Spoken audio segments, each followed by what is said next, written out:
process, whether it's BPS or even the budget itself, be done by the liaison committee.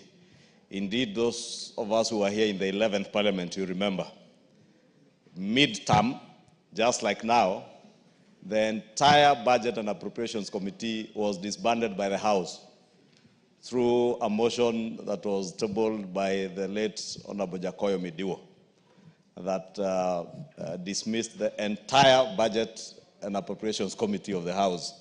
And for the rest of that term, for the next 3 years, the budget process, making process was done by the liaison committee under the able chairmanship of the then Deputy Speaker, Honorable Cheboy.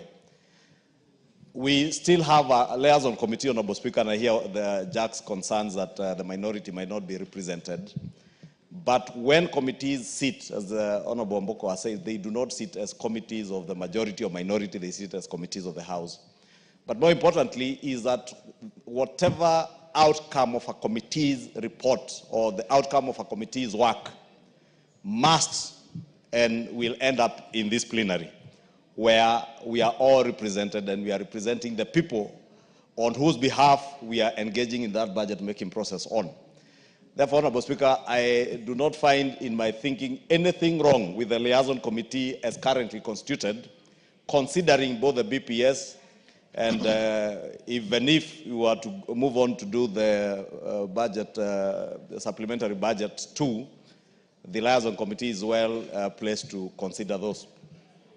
And again, Honorable Mboka is asking, is it that the chairs of these committees, the departmental committees, will be considering their own budgets?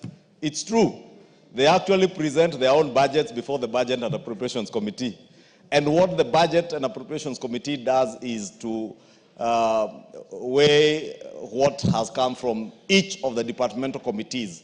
And the chairs of the departmental committees, I remember when I was chair of the Budget and Appropriations Committee, some chairs opted to request to sit in the Budget and Appropriations Committee as we considered what was also coming from other committees, so that they're able to understand from the ceilings they have what is being taken away from the departments and going where.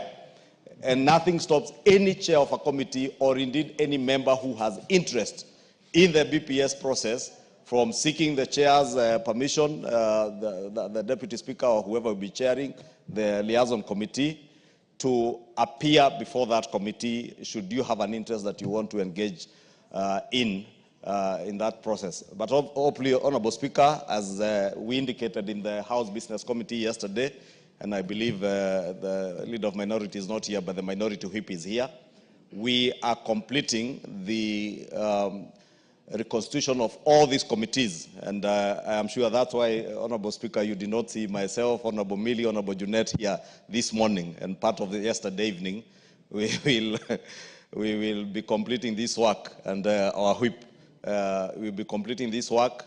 The Selections Committee is due to sit tomorrow afternoon at 4 p.m. Once we complete that and the reconstituted committees list is approved by the House Business Committee, we should be able to reconstitute these committees, and hopefully they would even catch up before we finalize with both the debt management strategy paper, BPS, and the supplementary appropriations bill. But just to reassure Jack Wamboka, there is absolutely nothing to worry. Whatever outcome will come back to you here in plenary to approve. And Honorable Speaker, I believe Jack looks very well satisfied now.